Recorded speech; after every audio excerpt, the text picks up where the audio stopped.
we are delighted to talk first about your new novel, out in paperback. I found it really transporting. It was like a trip to Paris for me while I was reading it. And I wonder if you would tell us a little bit about the story in Stella St. Vincent. Well,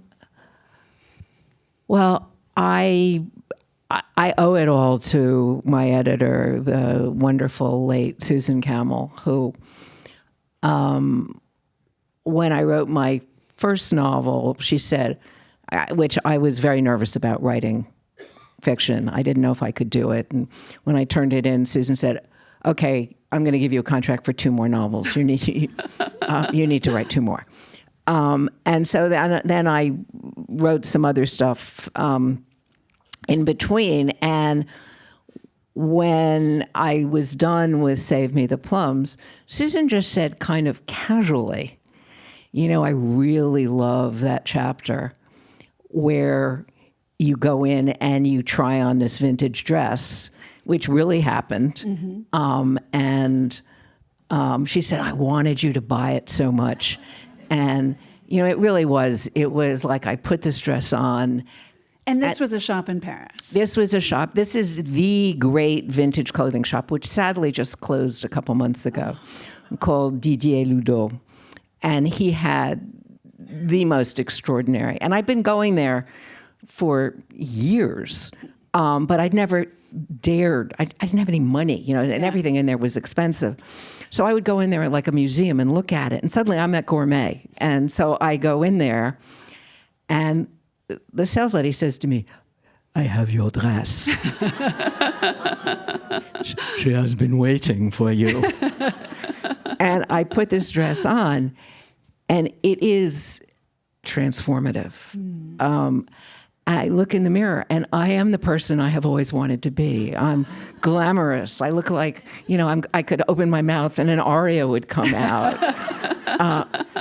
And I say, how much is it? And she says, let me go talk to the owner. And she calls up DJ, and there's a lot of very excited. And then she says, merci, merci, merci. And she comes over and says, he is making you a price. It is only 50,000 francs. And I do the math, and it's $6,000. Oh, my God. And I say, no, I can't buy this dress. And Susan said, I just wanted so much for you to buy that dress, and I didn't care that it was $6,000. And she said, couldn't you write a novel about a character who buys the dress and is transformed by it? And it was like, in that moment, it was like, I saw the book. I mean, I knew when it was going to be, and it all sort of came to me. And so for those of you who haven't read the book yet, Stella is timid. She has lived in New York City all her life, and her mother passes away. And she is left with a plane ticket and a note, go to Paris. And she does. And the first month that she's there, she is not living life to the fullest extent. She has had a very traumatic childhood, and her response to that was to close up. And she has never allowed herself literally any kind of pleasure. I mean, how she stays safe is to do the same things every day to make her life very small. And, when her mother says, go to Paris, she's thinking, oh, she's still trying to control me, right? I mean, she's dead, and I'm not going to Paris.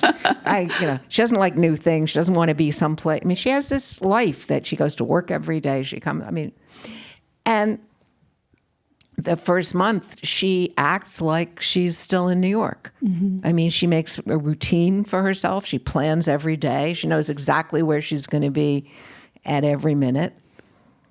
And she just can't wait to go home.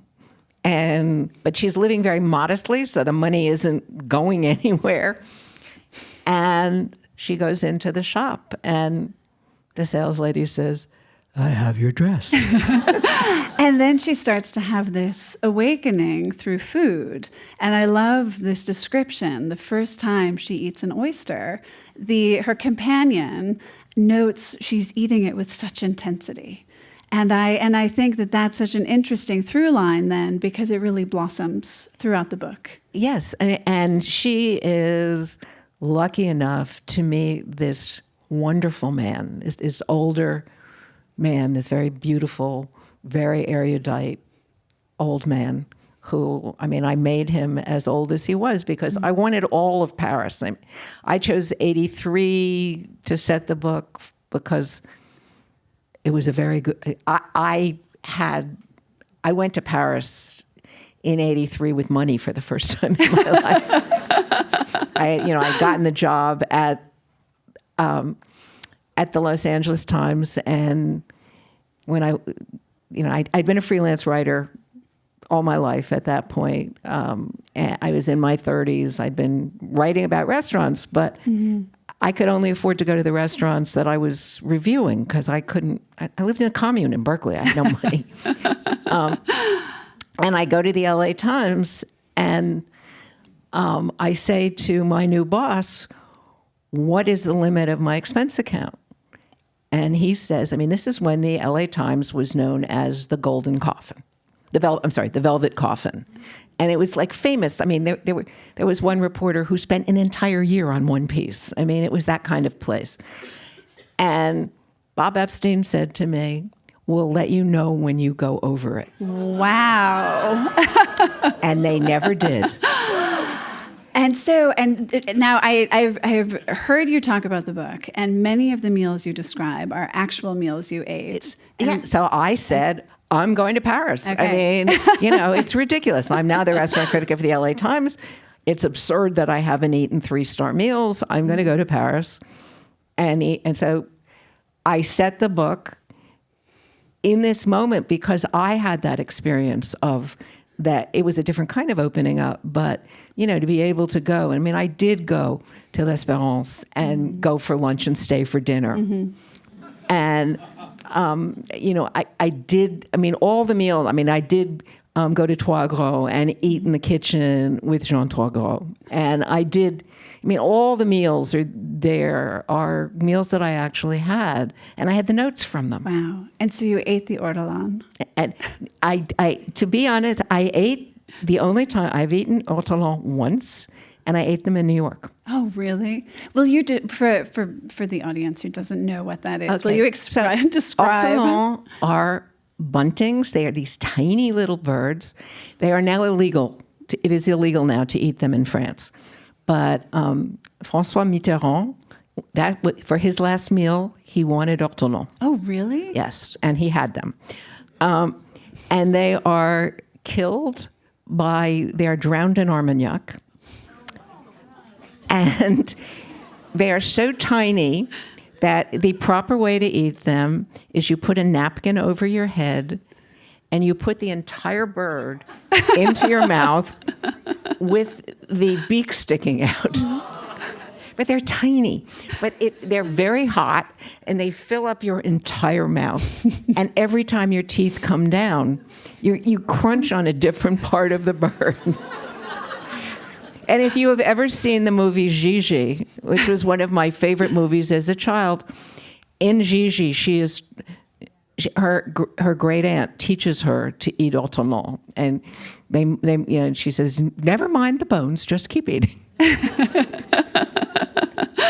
And so in the novel, you also there's also an art historical mystery that you weave throughout. So although I had a great passion for food as a kid, it never occurred to me that could be my career. There was no career when I was growing up called food writer. It just didn't exist. And so I have a master's in history of art. And like everybody who studies Impressionism, I was sitting in a class when the professor started talking about Monet's Olympia. And, he talks about how this was such a shock for people in Paris when it was shown in the Salon that they had to hire guards. I mean, men attacked it with their canes. Wow. And she is looking out at you she is not ashamed. And I was very taken with, I wanted to know, just as someone who was looking at that painting, is that who she was, or did he make her that person? And I started doing some research on her and found out that she had actually become a painter in her own right, which for a working class woman in Paris in the 1870s was almost impossible. I mean, women weren't admitted into the École des Beaux-Arts. Women who took their clothes off. I mean, she took her clothes off to make a living. And she modeled for people other than Manet. She modeled for everyone, for Lautrec, for, everybody. She was known as La Crevette. She was the shrimp. Yeah. She was very small and redheaded. And you see her everywhere. Mm-hmm. And I was fascinated by her. And, what I learned was there were no extant paintings of hers, even though she showed in the Salon 6 times. Not one painting of hers had survived. And I wanted to write my master's thesis on Victorine, the model. And so I got my master's from the University of Michigan. The woman who was my mentor there was the first person in America to write a PhD thesis on a living artist. I mean, art history was very stuffy. They were certainly not about to let me write my master's thesis on a woman whose, no paintings of hers existed. But when Susan said this to me, and I'm thinking about Paris, and I'm thinking, this is my time to go and chase Victorine, to see, I've always been curious about what I could find out about her, and this is the moment for me to do that. Yeah. So that becomes one of the themes of the book. Yeah. If anybody has questions for Ruth tonight, you can go to slido.com and enter the word cuisine, and I'll be asking the questions throughout the program.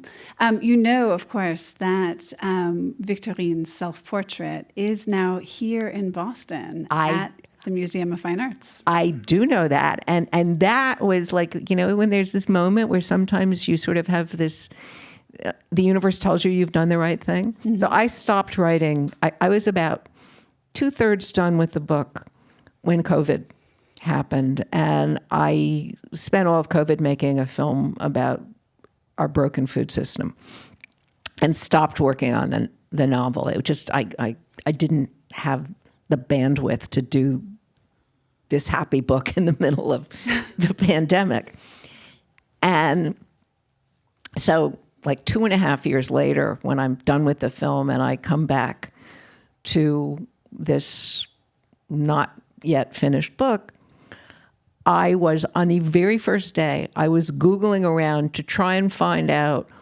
the address that Victorine had lived in when she was posing for Olympia.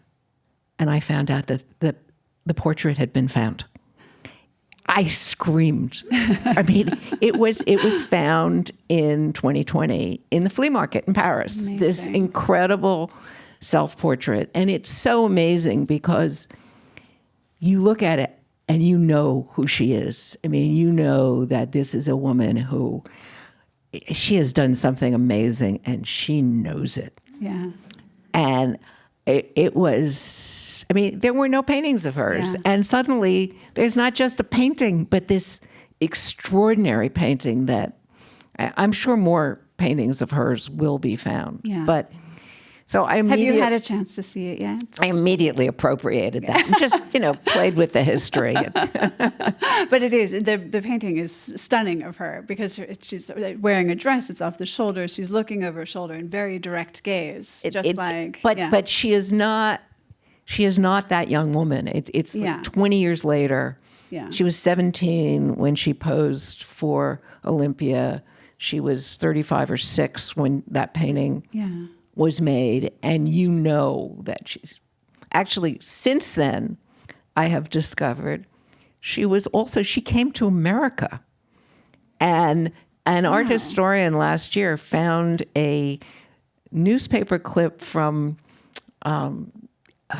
New Jersey. She came with the Folies Bergère, and she was dancing in America. Wow. There's so much more to do about her. It's a whole full life. Yeah. Very much like the very full life that you have had. So among the many, many things I want to hear about, living in a commune. How did you transition from growing up in New York City and then you end up in Berkeley for 10 years?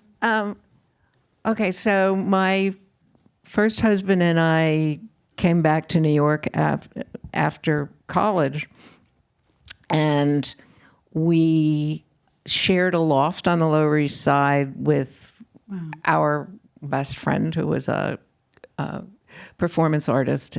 And New York, we moved back to New York in 1970 to 73. City was bankrupt. It was, and we were living, the neighborhood we lived in was pretty scary. We lived on the Bowery in Rivington, and, there were gunfights.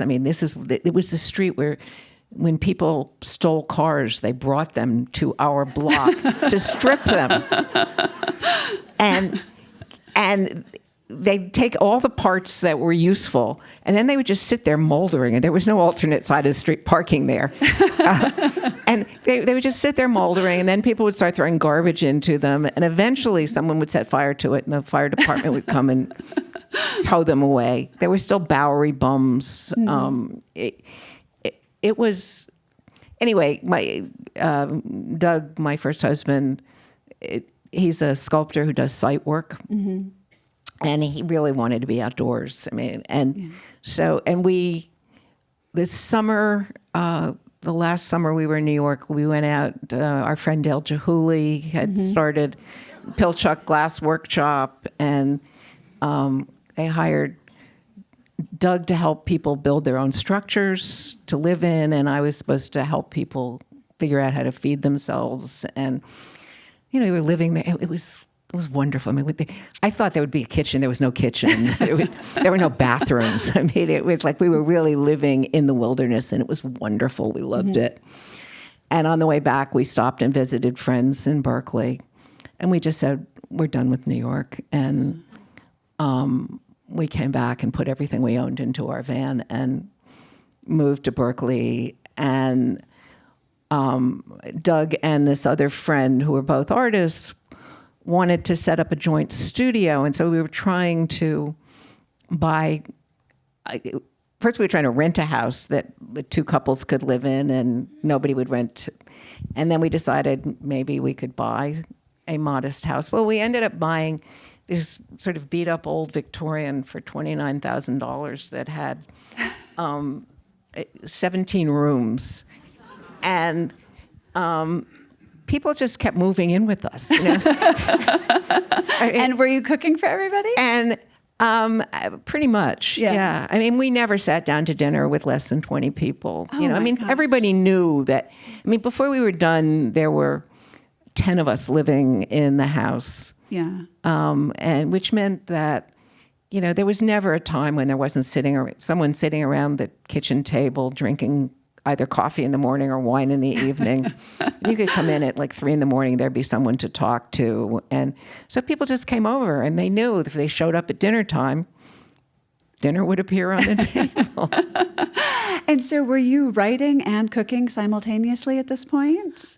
When we first got the house, I was working in a collective restaurant in Berkeley. It was like everybody did everything. People say, I'm a chef. I'm not a chef. We were a bunch of overeducated, passionate cooks who started this restaurant. And so I was at the restaurant for like the first 4 years we were in the house. And then I was also writing little articles for New West Magazine had started. It was a sister publication of New York. And one day, one of my editors came to dinner in my restaurant, and he said, "You know, you're a much better writer than our restaurant critic. And you know food. Have you ever thought about being a restaurant critic?" And I looked at him and I said, "Andy, are you out of your mind? I mean, I live in a commune. I haven't been to a restaurant in like 4 years. I can't afford to go to restaurants. I don't have a credit card." And he said, "Well, why don't you just try it?" Yeah, yeah. And so is this around the time, too, where Alice Waters was coming up? Had she opened Chez Panisse? She had opened Chez Panisse. She opened Chez Panisse before we moved to Berkeley, but there was a lot of, so there's something in Berkeley called the Cheese Board Collective, which I think is the oldest collective in the country. It's still going, and right across the street from Chez Panisse. And the Cheese Board Collective is what started our collective, our restaurant collective. And there was, people who worked at the Cheese Board and at Chez Panisse and at the Swallow, our restaurant. There was a lot of back and forth. So, in 1973, there was a handful of people in America who cared about food. I mean, we all knew each other. I should note that the Alice Waters question was an audience question, so I can't take credit for that. And may I again encourage you to enter your questions because I will take them. And so when you did start critiquing and writing restaurant reviews, sounds like your crowd wasn't too enthusiastic initially. Oh my God! Are you kidding? I mean, I had sold out. I mean, as my mother said to me constantly, but then also all of the people in our commune, is this what you're going to spend your life doing? Telling rich people where to spend their money? And so had people had your friend circle softened by the time you ended up at the LA Times? Had it become somewhat more acceptable? Not really. I mean, I think, it is interesting that, in bringing up Alice, of all the chefs in America who have been really successful, Alice has that Berkeley aesthetic. Alice has never sold out. She has never cashed in. She still lives in the same house she lived in when I met her in 1973. Wow. She drives a Prius. She doesn't have, lots of people around her. She doesn't have dozens of assistants and stuff. I mean, Berkeley is one of those places that sort of, if you're going to live there, you're going to live by Berkeley morals. Yeah. So we have another audience question, and the question is was the food you were making at the commune similar to what you cook today? Yes, actually. We made our own pasta. Oh, wow. We had a guitarra. We cooked really good food. And also we didn't have much money, so I would do things like, curries where I would bone out 2 chickens and stretch it to feed 20 or 25 people. Yeah. So there were a couple people from the restaurant who were living in the commune, and we would make bistilla, and cookbooks would come out and we would play around with them. Yeah. And was this the time around which you wrote your first cookbook? No, I wrote my first cookbook in New York. Oh, you did? Yeah. Wow. And how did that come about? That came about because I had a series of jobs I really hated in New York. I really thought, I have a master's in art history. I'm going to walk into the Museum of Modern Art and they're going to say, oh yeah, we need a new curator. Of course, that didn't happen. And so I had a bunch of jobs I really didn't like. For a while, I worked for my dad, which basically meant that I was being a receptionist. I consoled myself by, all our college friends came and stayed with, we had this giant loft. So people came and stayed with us. And I just made huge meals. And where we were living on the Lower East Side was a great place to buy food. I mean, it was Chinatown, the Hart-Celler Act had happened, and so suddenly Chinatown was changing and burgeoning, and the Lower East Side was still a really vibrant Jewish community, and Little Italy was still a really Italian community. And so I would wander around and collect recipes and, go into DePaolo's, and these old Italian ladies would say, you want my recipe for Sunday sauce? And so, is that sort of how you approached the book? You collected some of those recipes, or was it things you were making? Well, so what happened was one day when I was making this meal, a friend of mine said, "You're such a good cook, you ought to write a cookbook," which today would be ridiculous, right? A 22-year-old with no background going into a publisher and saying, "Hey, I'd like to write a cookbook." But, I grew up in publishing. My dad was a book designer. I knew a lot of people in publishing, and I went to an editor I liked and said, "I have an idea for a cookbook." Yeah. And she said, "Okay, write a sample chapter and write an outline and show it to me, and I'll tell you what to do with it." And I took it to her, and she said, "We'll publish it." And so was that experience helpful to you then when you eventually ended up at the LA Times? The experience was, what it taught me was I really loved to write. And it's really interesting to me because, so that book, which I called it and somebody should have said to me, people will be embarrassed to go into a bookstore and say, which is to say it was not a giant bestseller. Although a copy last year sold for $3,000. Wow. Well, it was a very small printing. And it's 55 years old. So. But when I was on book tour for the next cookbook I wrote, My Kitchen Year, one of the people who interviewed me on stage had me read something from and then she read something from My Kitchen Year, and it was the same voice. And I would not have said that I had a voice. Yeah. But it was shocking to me. It was like, oh, You've had a point of view. That is how I sound, and it hasn't changed since then. Yeah. I mean, really, too, I think when you get to the New York Times, you had such a distinctive voice there, too. And as the critic, I mean, you really made a mark. The approach that you took was a departure from the history of Times reviewing. It was. I mean, so when the New York Times called me,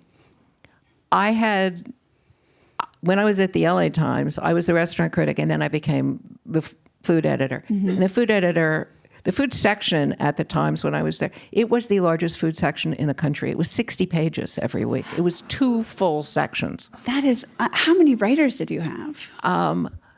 The staff was 10. Wow. And we had our own test kitchen with 2 full-time test cooks. We had our own photo studio. I mean, it was the cash cow for the newspaper because it was before the consolidation of supermarkets. So Vons would take out 10 pages and AMP would take out 10 pages, and people were still clipping coupons.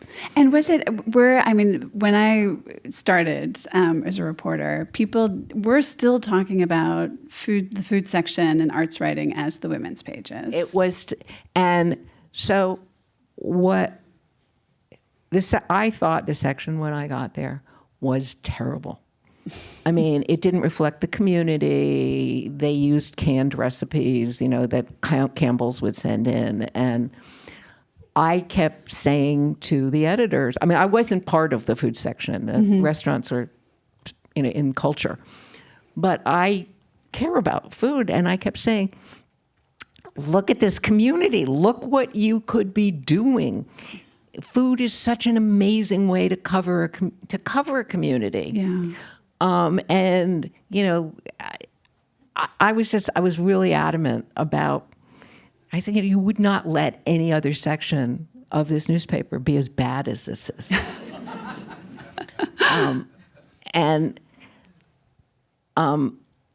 When the editor retired, they gave me the job. And I loved that job. We did, I'm really proud of the work we did in that section. Toni Tipton-Martin, who's gone on to be, she was, I think, probably the only Black food reporter in a section in America at that time. Wow. And the previous editor had her writing nutrition. And I said to her, Toni, do you want to be writing? And I didn't know this. She interviewed me a couple weeks ago. We did a thing together in Nashville. That's great. She's also been a guest here at CitySpace. And she said, you said to me, I said to her, what do you want to write about? And she said, I don't know. And I said, well, go out and don't come back until you know what you want to write about. And one of the pieces she wrote was this amazing piece about she found a woman who was living on food stamps, and she spent a bunch of time with her and wrote this amazing piece about this woman had no car, no refrigerator, 4 children. And we had to set up a 501c3 for her because people had no idea. Yeah.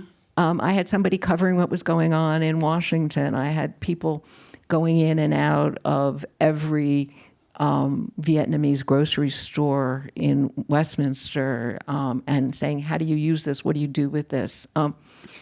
It was so exciting. So when the New York Times called me and said, we want you to come be our restaurant critic, I was like, I don't want to give up this job. I love this job. So then what ultimately swayed you? What drew you back to New York?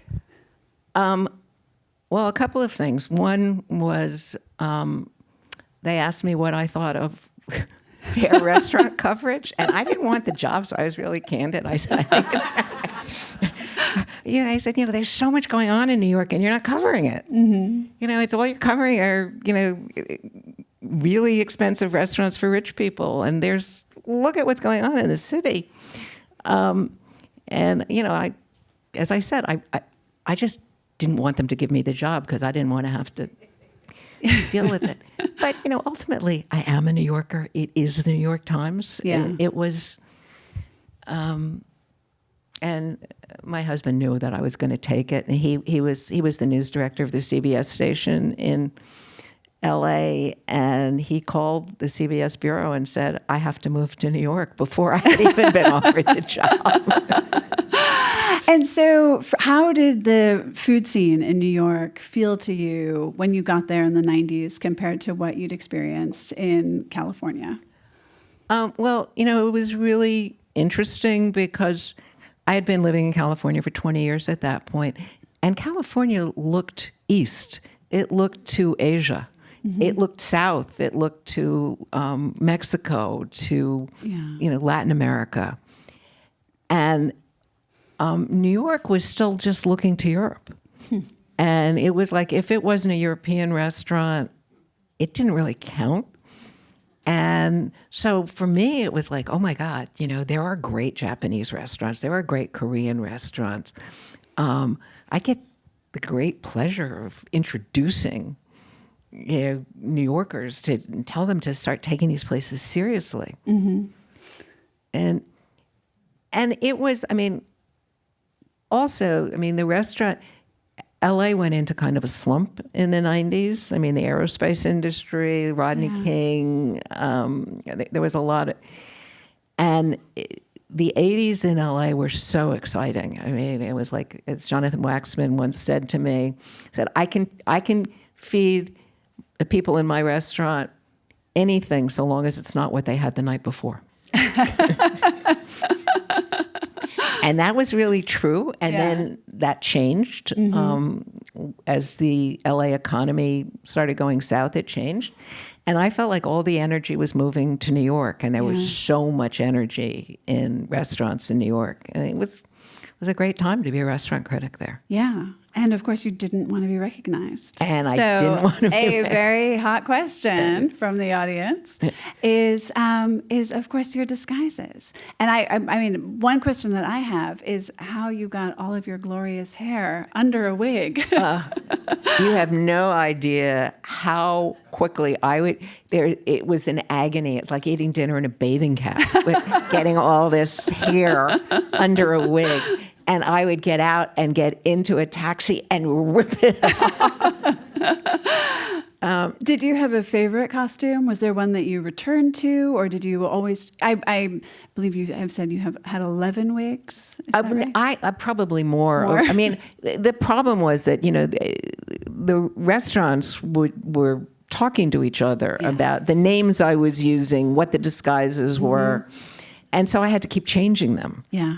I mean, none of them could last for a very long time.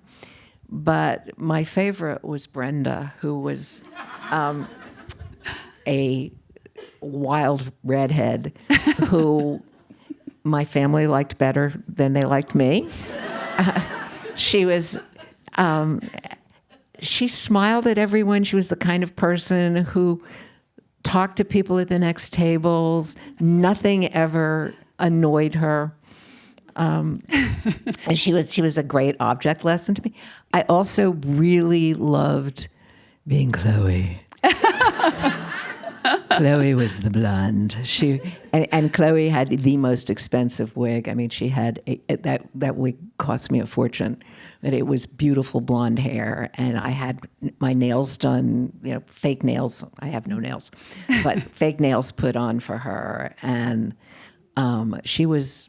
Blondes do have more fun. And I would go as, my husband was not happy about this, but I would occasionally go by myself as Chloe to some very expensive restaurant and sit at the bar and wait for some man to come up and ask me if I was alone and if I would join him for dinner.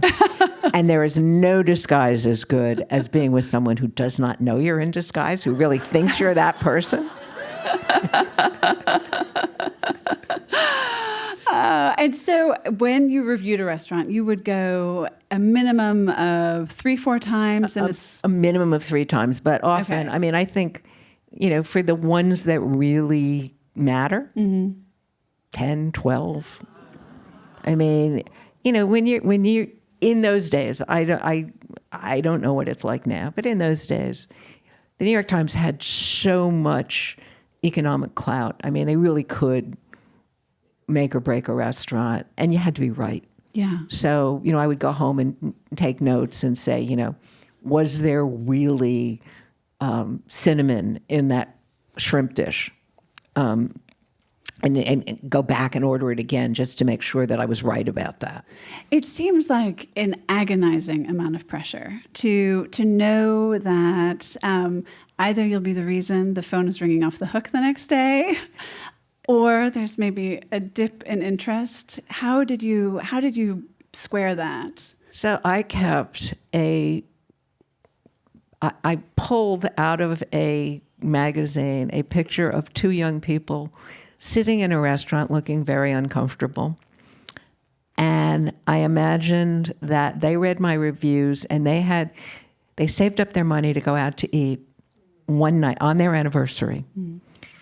And every time I was tempted to hedge my bets, I would look at them and think, no, you owe them the truth. Yeah. But I have to tell you that when I was on the first or second day that I was on book tour for Tender at the Bone, and I did that in disguise when I was in New York. Yeah. And I was at Rizzoli bookstore, and a guy came up and he was pushing a 7-year-old boy in front of him, and he said to me, "You owe him an apology." And I said, "Why?" And he said, "Because I was a cook at a restaurant that you savaged, and I lost my job." And as it happened, it was it was a restaurant that everybody in New York loved. That was terrible. Yeah. Oh, God. And, some people have a real appetite for savaging. I mean, for me, the great joy is I got the opposite thing, right? So you sometimes, one of my favorite reviews ever was at the LA Times. I got to write about a brand new young restaurant. Last Tuesday night, there were only 2 customers at Rook and Wagner. And knowing that after this review ran, that would never happen to them again. Yeah. Oh. So we have another audience question. And today, with social media, we're all carrying around smartphones. Anybody can be a critic. You can put up a review on Yelp. You can post something on social media. What do you think about that? And how do you think that has changed the landscape of food criticism? In a couple of ways. For one thing, I think what it means is that we as consumers have to be smarter readers of reviews. You have to know that some of those people who are writing on Yelp are the competition. Some of them are people who work for the restaurant. That you have to take everything with a grain of salt, and you have to be able to figure out what is true in this and what isn't. And the other thing that I think has happened is I think we now have the best restaurant critics we've ever had, because the people who are paid to do the job have to know what they're talking about. When I started writing restaurant reviews, you didn't have a very informed audience. So when I first was writing about Thai restaurants, for instance, I went to LA, tasted Thai food for the first time, loved it, and then thought, is this really what food in Thailand is like? And I started reading reviews, and the reviews from critics were, well, I don't know what Thai food's supposed to taste like, but this sure tastes good to me. Yeah. And I thought, that's not good enough. So I went to Thailand. Unfortunately, I couldn't get any magazine interested in an article on Thai food. So I sold 8 articles on Japanese food, went to Japan, and then from Japan, went to Thailand and spent 3 weeks there actually eating around and really trying to find out what Thai food was like. But today, if you're a critic, you know that when you're writing about Thai restaurants, a good percentage of your readers will have been there. Yeah. They will have been to Japan. People are traveling now. It's a completely different audience, and you just can't be stupid anymore. Yeah. We have another question about the intersection of professional cooking and writing, and if you see an overlap in preparing a dish and arranging the words. Between preparing a dish and arranging the words. I think the overlap is, I don't know that's the overlap. I think the overlap is when you write a book, it's a long time until it's out there. And so it's very delayed gratification. When you cook a meal, it's instant, right? You put the meal on the table, people's pleasure is immediate, and it comes back at you. So to me, they're two things that mesh very well. One is a very lonely thing. You're sitting alone in your studio, with your imagination. And the other is, you're out with, people are standing around you while you're cooking, and you're putting the food on the table, and it's very social. So I feel like they're just two activities that go very well together. Do you enjoy cooking with other people? I do. I built my kitchen so that, I could have people sitting on the other side of the counter and just say, here, chop this onion. Okay, so it does mean that you are in charge and you're giving out jobs? No, I like cooking with people who also Oh, I imagine you have some big names know what coming they're through your doing. kitchen. Yeah. You do. You have a lot of very Although, accomplished friends. I know, all these chefs who all laugh at my knife skills because they're terrible. It's embarrassing. Another question is how you made the leap from critic to memoirist to novelist, and the process. Is there a similarity in the process of that kind of writing, or are there differences for you? So when I was thinking about writing my first memoir, it was basically because after I'd been at the New York Times for a couple of years, I kept getting these calls from editors who said, you must be writing a book, and if you're writing it, I want to see it. And after about the sixth one, I turned to my husband and said, I guess I must be writing a book. And I didn't have an agent or anything. And I wasn't sure I could write long. I'd been a journalist. I'd been writing short. Mm-hmm. I don't think I'd ever written anything that was more than about 2,000 words. And the idea, well, can I write a book?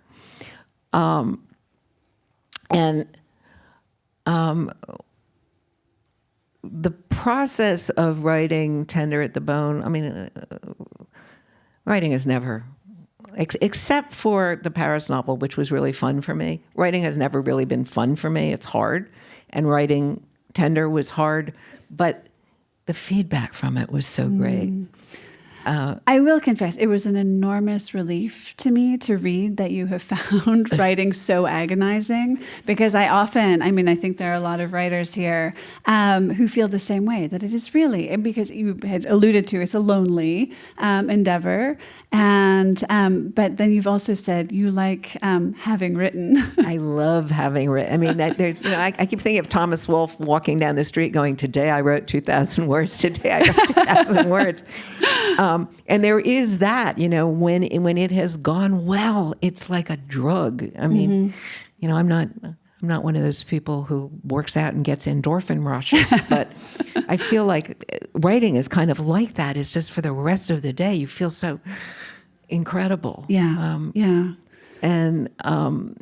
But it's really agonizing. And writing a novel was the next thing. I love fiction. I'm addicted to fiction. I literally don't know how I would live without it. It's like there are just every day I want to be out of my own head for a while, and fiction does that. And so I've always thought, as I said, I grew up in publishing, and my father would always bring home, books that he loved, that he had designed, and we would talk about them. And so fiction always is like the highest calling in the household I grew up in. And I always said if I didn't have a day job, I would write a novel. And suddenly I didn't have a day job. And so, with that has come quite a bit of travel. And another question is whether you have a theory why some cities are better food cities than others. I have many theories about that. For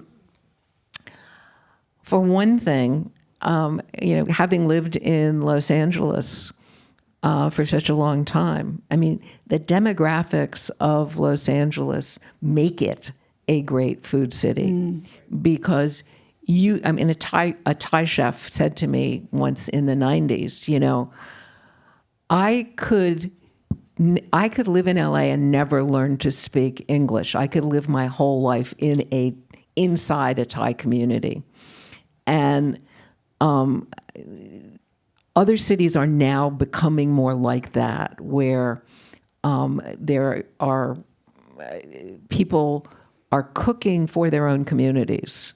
New York, which was not a great Chinese. I mean, we had great Cantonese restaurants, but we didn't have other restaurants. Now, because there are so many moneyed Chinese people in New York and Chinese students in New York, we suddenly have all these fantastic Chinese restaurants because they're not catering to a non-Chinese crowd.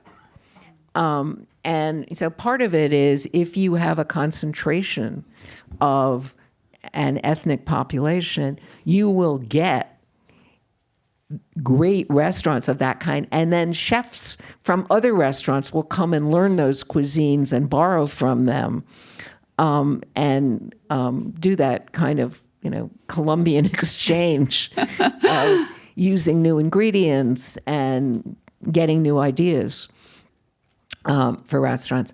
And I think the other thing is, I think that the food press in a city really matters. You get better restaurants when you have critics who are demanding of the chefs, who are not promoting lazy chefs or incompetent chefs, who are not telling people, go eat this food if it's really not very good. Yeah. Yeah. It makes me, sort of thinking of food media, I still want to talk about Gourmet and just how influential that was. Of course, Margaret said that she saved all her copies. I found a copy this week in my house. I had saved the 2009 July copy. And what struck me looking at it this week is how utterly contemporary it still feels. It doesn't feel like something that was published almost 20 years ago. The photography is gorgeous. And it still felt just very, very relevant. And so this brings me to another audience question, where you really transformed the magazine, which I absolutely concur with. And was there something else? I know that it had a history as, sort of a very, it was catering to a certain taste, shall we say. And I think, the pinky up, I've heard. And so you came in with a different vision for it. I did, and I was incredibly lucky because I think Cy Newhouse was the last media owner in America who genuinely believed that if you gave people a quality product, they would pay for it. And he basically, he had seen what, I don't know if he had seen it, but he had certainly heard about what I had done with the LA Times food section. And he asked me, what do you think what do you think Gourmet should be? And I said, look, it is a beloved institution. People like me grew up on it. It has been important to all of us. But American food is in a crossroads right now. It is an amazing time. And this magazine should be leading that conversation. And there is so much to write about. And right now, it feels to me like it's very much a magazine for rich people. Yeah. And the audience for food is much bigger than that. And, I was very naive. I knew nothing about making magazines. And I did not understand that the hardest thing to do is to get new readers without alienating old readers. And we certainly did in the first few years alienate old readers. But I kept learning that the readers really didn't want to be talked down to. Yeah. And, I think the David Foster Wallace Consider the Lobster piece was like a watershed moment for us because I was positive I was going to lose my job over that piece. And I was also positive that I had to run it, that it was brilliant, important, that no Epicurean magazine had ever, no mainstream Epicurean magazine had ever discussed the morality of eating living creatures. Yeah. And that it's something that cooks ought to think about. Yeah. And that I didn't ask him to do that.